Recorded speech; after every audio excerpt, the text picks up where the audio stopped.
Welcome to the Riveo Impact Lab, the podcast in which we explore what it means for small businesses to have real impact in an evolving world. On this podcast, we engage our curiosity around topics like sustainability, diversity and inclusion, and the ethical outcomes of our decisions, all from a small business perspective. I'm Ellen, and this is my co-host, Emily.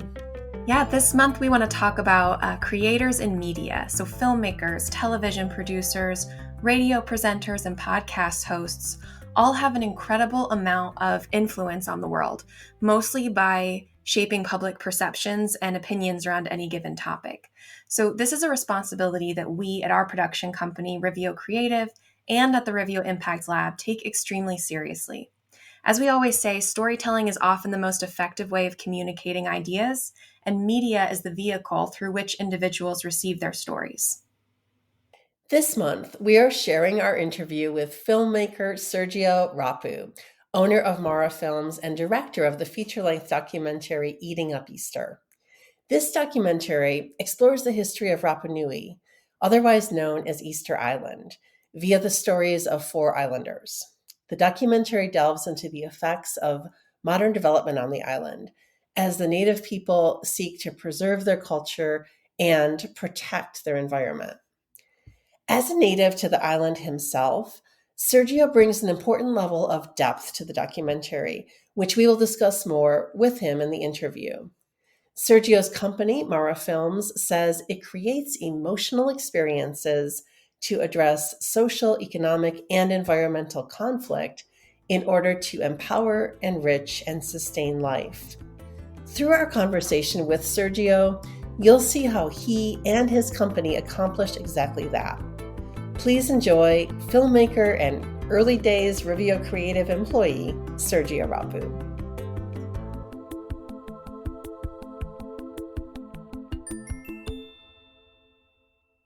Sergio, I'm so happy to be talking to you.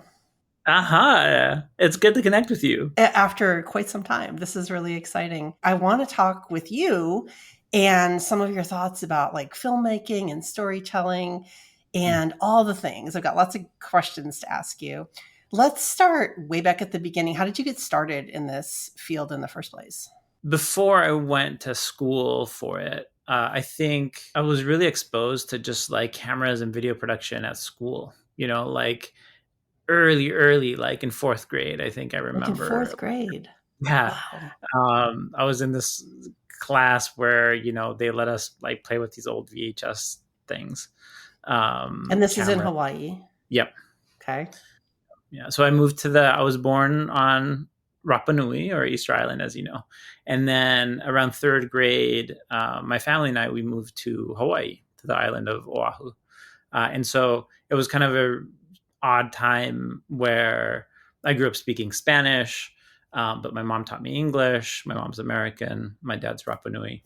And so I entered into the 3rd grade, having to enter into sort of an English as a second language program.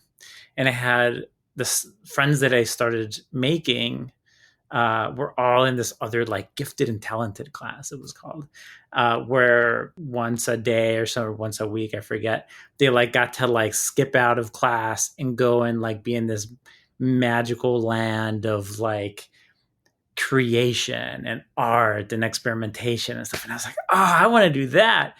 But I was stuck in like the English as a second language program. So come 4th grade, I worked really, really hard. And I eventually kind of got into that program also. And really, I realized that like, it's the access to the stuff, that kind of got me thinking about like, what is video? How can we do things? I think that was the first time I touched the video camera. I started working with it. And then in high school, I had a really influential teacher who, he was an English teacher. His name is David McCullough. He's the son of sort of the historian, David McCullough. And he taught this class about looking critically at films. And so we would watch, like these really old films, and read the books, if there were books and movies and stuff. And he would stop it on different frames in the film and say, look at this. Why do you think they framed it like this? Why do you think those props are the way that they are? And all of a sudden that started also making me understand it. Like, it's like really like it's an art, it's a craft, right? Like, especially in fictional films, um, everything is there for a reason. So why is it there for a reason? It's kind of like a poem you can like really dig deep down into, and watch a movie. If it's done really well, watch a movie multiple times and get sort of different meanings out of it. So that was also really exciting, and that kind of launched me into this idea of like, what if I did production? What if I made movies? So that was the initial spark, I guess. Yeah, that's a great story. I love that. And I love thinking about the film frame, the framing and all the filmmaking as poetry. That's Yeah. beautiful. That's beautiful. And then your this passion took you to study filmmaking at college. Yeah. Yep. So I was fortunate enough to go to Loyola Marymount University. It's a small college in LA, and really, spent that time learning a lot, learning about the craft and how do you shoot things and edit things and all of that. And I think like the best part of it came when I got a job on campus to help pay for my tuition, and it was within the camera rental department. So even though I was going to classes and taking the tests and all of that, really like day in and day out, I was touching equipment, Hmm. and I was like helping others learn about the equipment. And so then that also meant that like when friends of mine or other people needed help on their productions for their own projects, like who do you ask? Well, you ask the people that are like touching the equipment all the time. So then I was dragged on to work on film sets, which Mm-hmm. really that was the majority of my learning. My learning was like doing. My learning was really sort of messing up on my own projects and on other people's projects, and then like learning from that. The theory stuff was wonderful and beautiful, but looking back now, it's like just the doing of things that really taught me a lot. That was really impactful. And after college, we all sort of in that camera department had dreams of being cinematographers, and we're like, yeah, we're gonna go and film beautiful movies. I had the same idea that like my high school teacher told me of like framing and shot composition and all of that stuff. And then you get out sort of into the world, the real world, another real world, right? Because we're all in different worlds, I would say. And you realize like how tough it is and how competitive it is and how grueling being on set is too. I think my first experience as a PA, being on set for 14 hours a day and stuff like that, I was like, wow, this is a lot. This is a lot of work. And seeing sort of just like the amount of work that goes into even being a camera assistant, not even being the person who's the cinematographer or the gaffer or any of that. Like people make their whole careers just setting up C-stands. I found myself kind of lacking that creative outlet by being a PA. I ended up sort of going back to Hawaii for a little bit and found this job like filming weddings, like funny enough, right? But it was a stable job. I used a camera every day. I filmed stuff. I edited it, and I had to do it over and over again very quickly. So like similar to my experience in school, I was again doing the thing, and it was sort of like a creative practice, and I could experiment with types of shots. And the combination between having to shoot something and edit it quickly was really important, because then I understood from the editing what are the shots you really need to make this work, the sequence work or the story work or whatever. And then it really helps you in the shooting process and in the production process to not overshoot. you know that was many, many years ago. Today I work in documentaries, and so much of that has like transferred over. That when I go out into the field and I'm I only have one shot to film the sequence that's going to happen in real life, right? They're not actors. What are the shots that I really need in order to make the sequence happen? Like that stuff that I learned filming wedding videos in Hawaii. Yeah, no, always learning, and that Yeah. experiential learning is really the most powerful, I find too. And you skipped over the part of the story. You skipped over the whole upstate New York part where you Oh, worked with let's. us. You helped launch Well, our company. yeah. I mean, but that was part of it too, right? That was part of that learning. But you came here, we met. You had a portfolio with the wedding videos and some travel videos you had done. And that really good, I forgot exactly what it was for, perhaps your aunt's nonprofit. Oh, right. What was Yes. that? That was really good. My cousins actually, they started raising money to pay for cleft palate surgery That's right. for young children in Mexico. They had kind of in their travel, they traveled to Mexico just for vacation a lot, and they kind of came across this organization down there that was doing really great work, trying to support the community health wise. And so they started selling kitchen towels. That's right. Yeah. And that video, that was a video you had made, and it just was so good. It made everybody cry and just want to give all the money to the organization because it was so powerful. And like that is really good storytelling that makes you want to then, do something, go find out more, or it changes you somehow. To do it. Yeah. Yeah. Yeah. I think video and film, however you want to call it, like it's an emotional medium.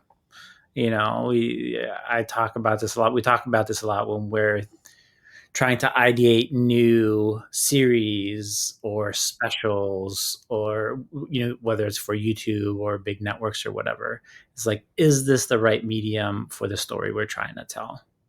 The story can be told in a book, in a magazine, just Facebook posts, pictures.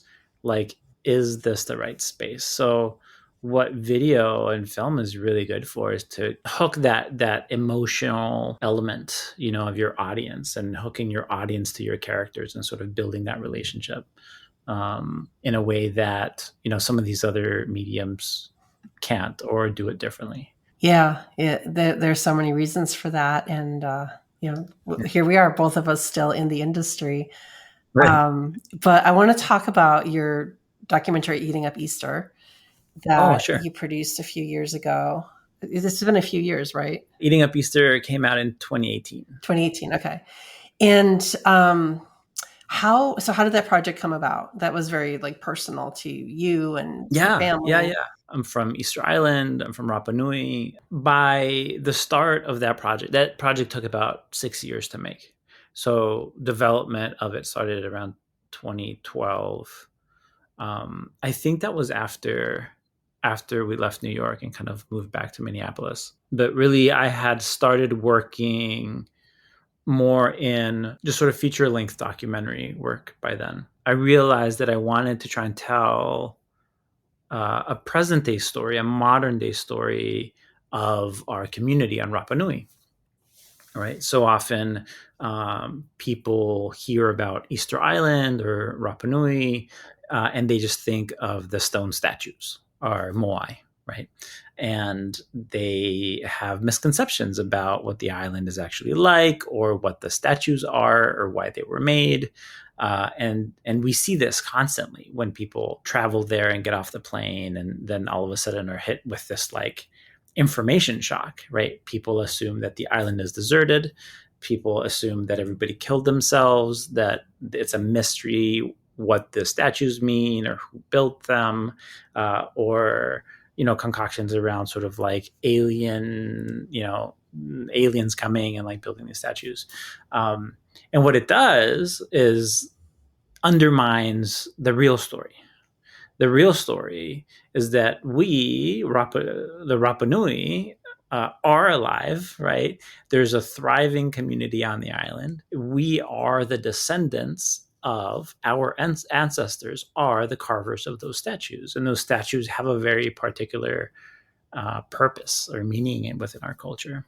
And so understanding that there's this sort of misconnect or disconnect between the audience and the story, I wanted to try and tell a modern day story about our community, to show that we are alive, to talk about sort of like the real issues that are happening on the island, many of which are connected to globalization, to mass tourism, to things like that. So really kind of open up the kind of worms in a sense to that. And so we started, we named the film Eating Up Easter because initially it was going to be a film about food dependency.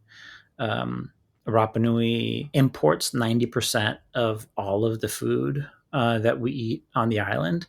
And this isn't very different to other islands in the Pacific. Hawaii, for as big as it is, there's like 1 million people that live there. They import about 80%, right? So all of that comes in through ships and planes and stuff. There's very little self-sustaining element to these islands and these island communities.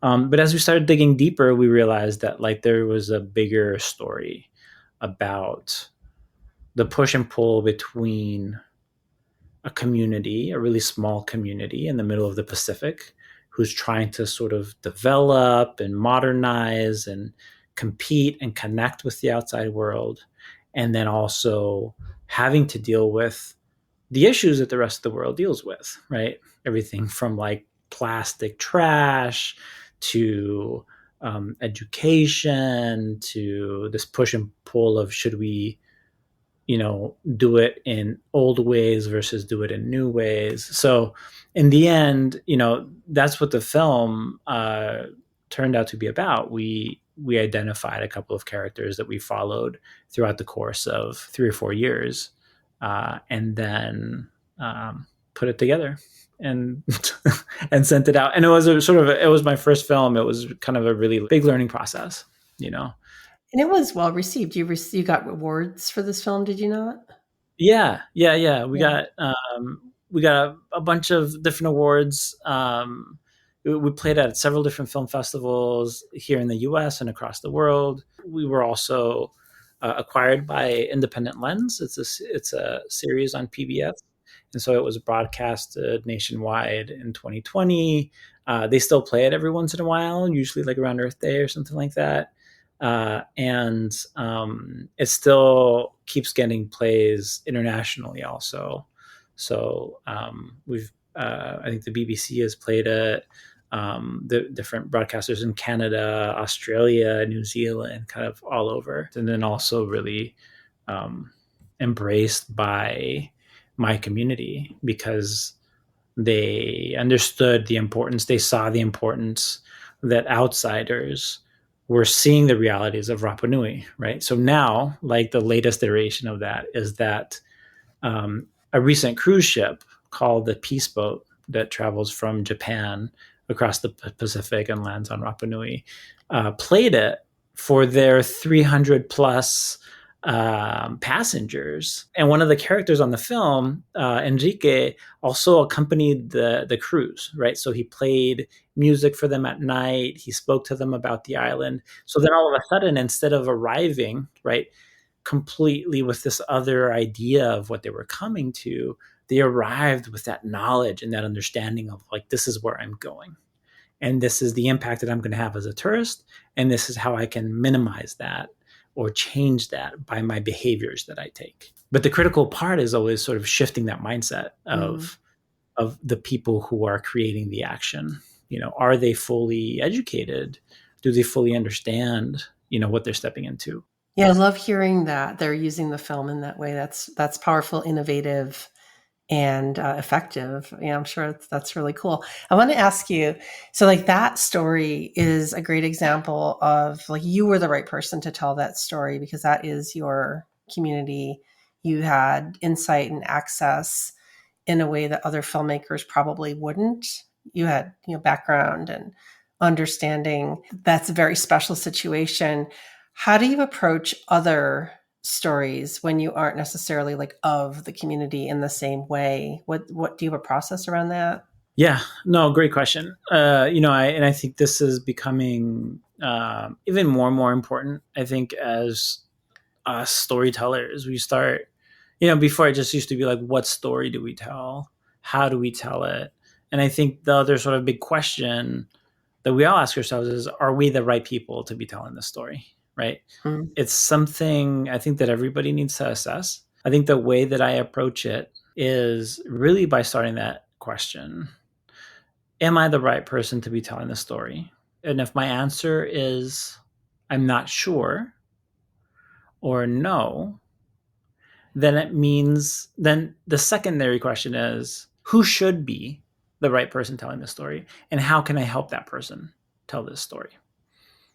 There's a lot of projects that I'm involved in now where I'm in a support role. I'm not directing it in a sense, but I am mentoring younger filmmakers. I am helping in the production in a different way. I'm reviewing cuts and giving notes. I'm finding, financing, distribution, and connection. Filmmaking is such a team sport that that there are so many different ways you could be an ally, right? Maybe that's a good word to use. An ally to the director, to the community that is trying to get their story out. So I think that that filter is incredibly important. And I think people, especially audiences now, are very sensitive to it. They'll ask, like, who did this? Is this authentic to that person, to this community, or are people just being tokenized by somebody else, right? Within the narrative. It's not to say that people can't help. It just means that you don't drive the boat.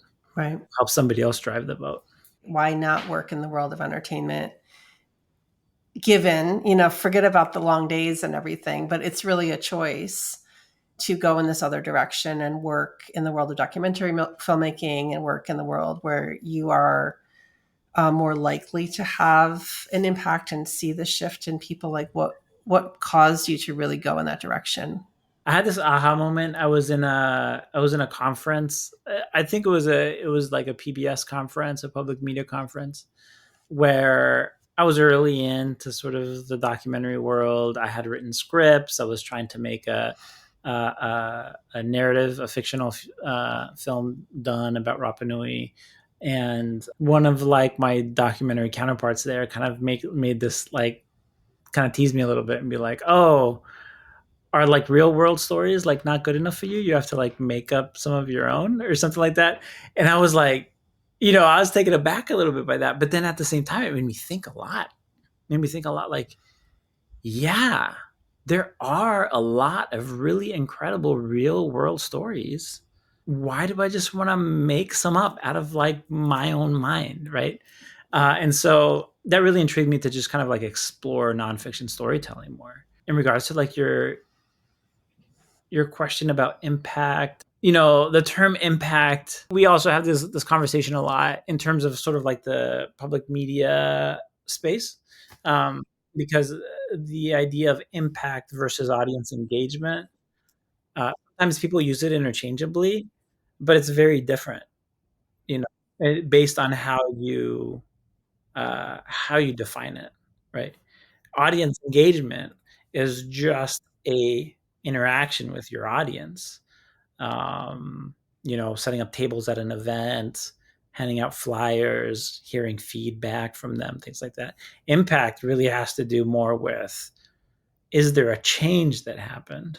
The first change that we always look for in impact, or at least I look for, is a change in understanding or a change in perception. When an audience member, what did they think about the world before they watched my movie? What do they think about the world after they watched my movie?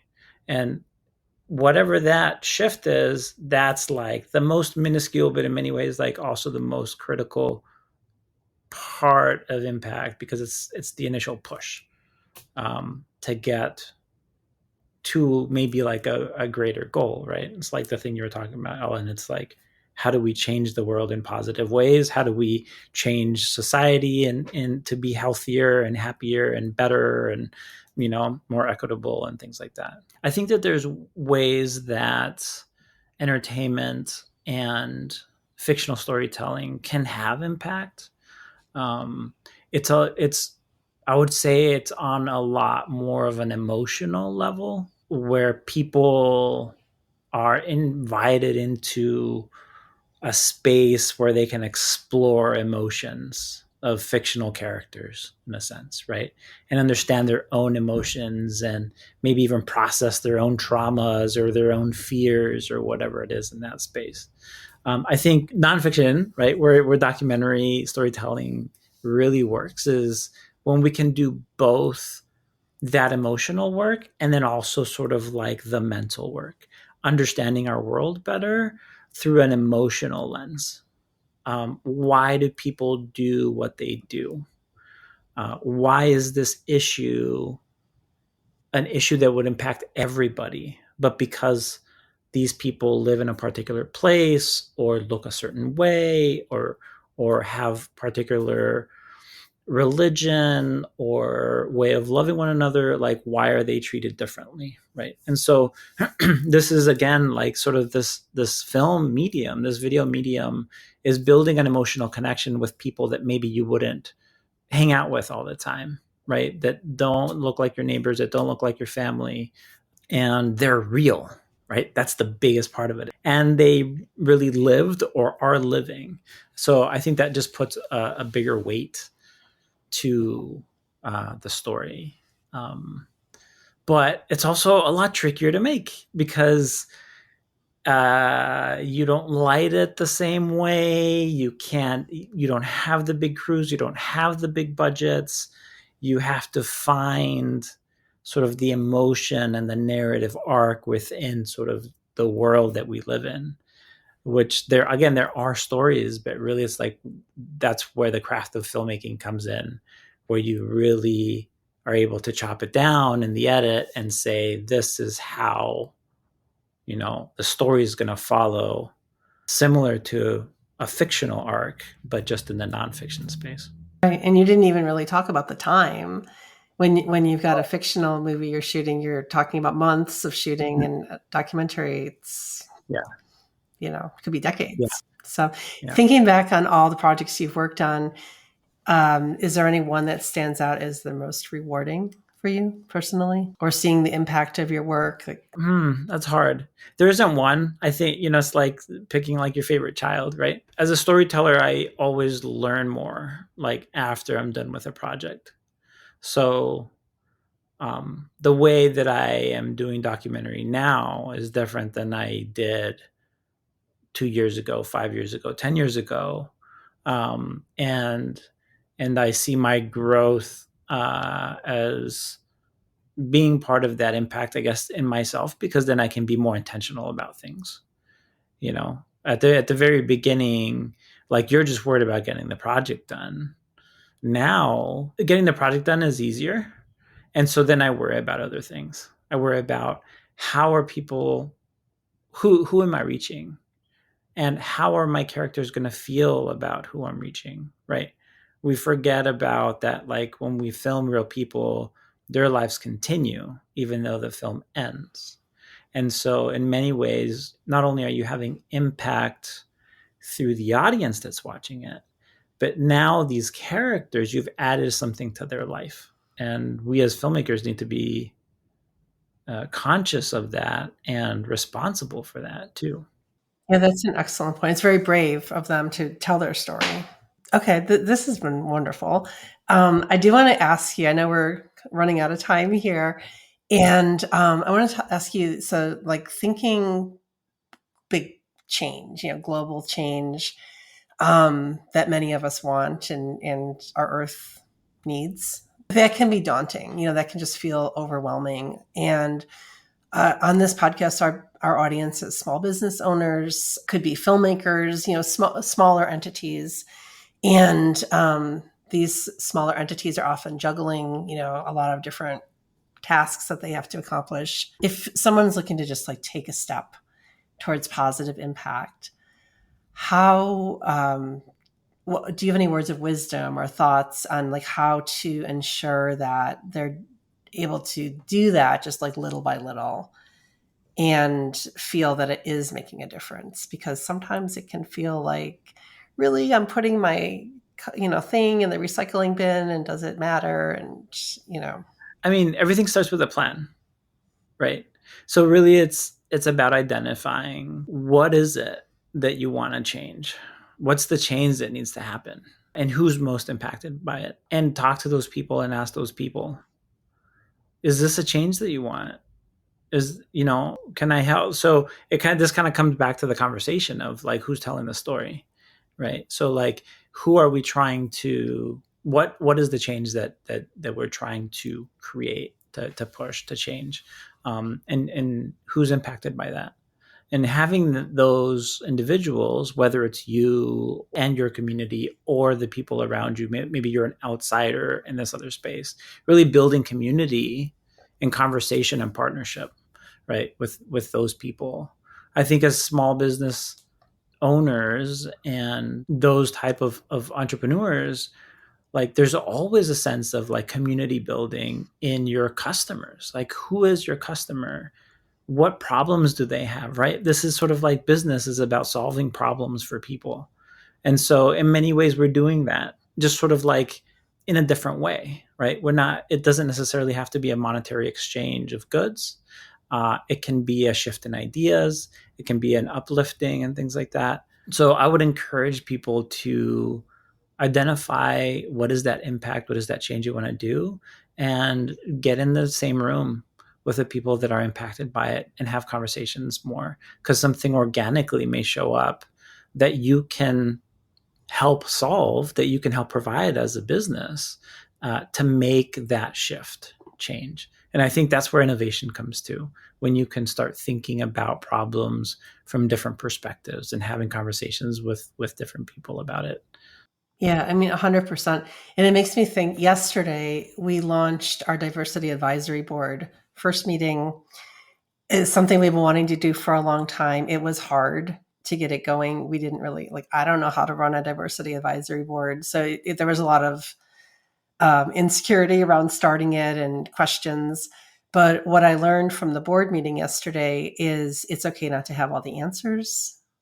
It's okay to show up with vulnerability and curiosity and just kind of, see what unfolds and take it step by step. And I think that's applies also to what you're talking about, is just this willingness to be part of the change and openness to what that looks like. Yeah, 100%. We forget now that I am a father. I'm still learning to be a dad. Having children has taught me, and even sort of the work that I do has taught me, that we have to make mistakes in order to learn.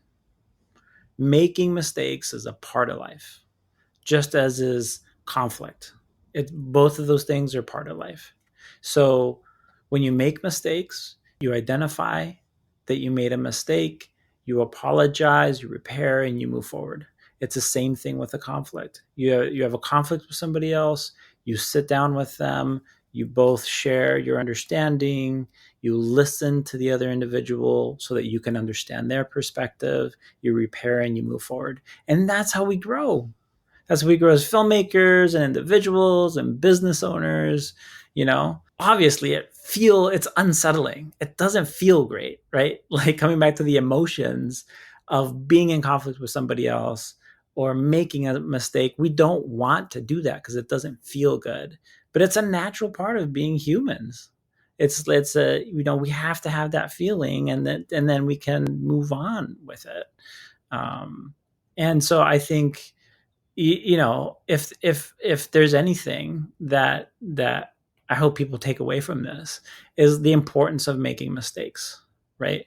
Whether you are starting a diversity board, whether you are trying to engage a community that you've never engaged before, whether you're trying to talk to your own community about issues that you see, but you're unsure of like how other people are going to view it. Things are going to be uncomfortable, and that's okay.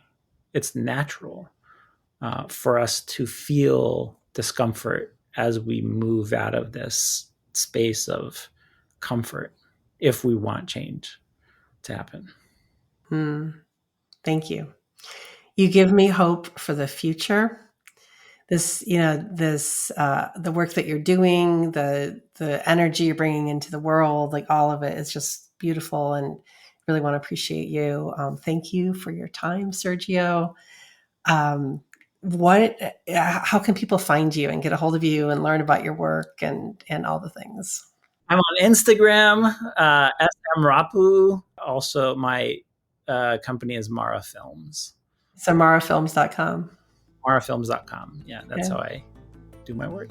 Okay, fabulous. Well, thank you for taking the time. It was really a pleasure talking with you. And perhaps we'll continue the conversation one day. Yeah, I would love that. Thank you, Ellen. This is a wonderful conversation.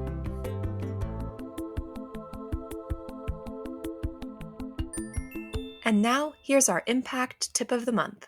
Consider becoming a supporter of one of the numerous grants available to underrepresented filmmakers, such as the AXS Film Fund, whose mission is to support independent filmmakers and nonfiction new media creators of color living with disabilities in their endeavors to tell stories, make films, and create content. Thanks for listening, and make sure to do good in the world this month. If you have questions you'd like us to address on the podcast, you can reach us at info@riveocreative.com. Subscribe wherever you listen so you don't miss out on any of our incredible upcoming guests. We'll see you soon at the Riveo Impact Lab.